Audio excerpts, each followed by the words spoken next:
יכולה להיראות גם קצת יותר גבוהה? אנחנו נשתיל לך רגל.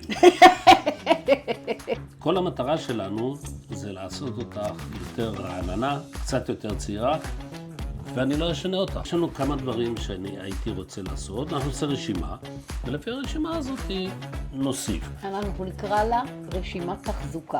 כן. כי אני באמת חושבת שתחזוקה, בעיקר לנשים בנות 50 פלוס, זה הדבר הכי חשוב. אבל מה שקורה, אנחנו גם נשמור אותך לאורך זמן, שנים קדימה.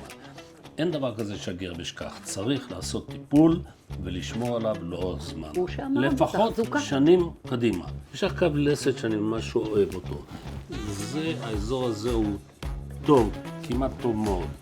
זה תמיד היה, תגידי. הלחמניות מהבית. כאן אנחנו נעשה מילוי קל מאוד.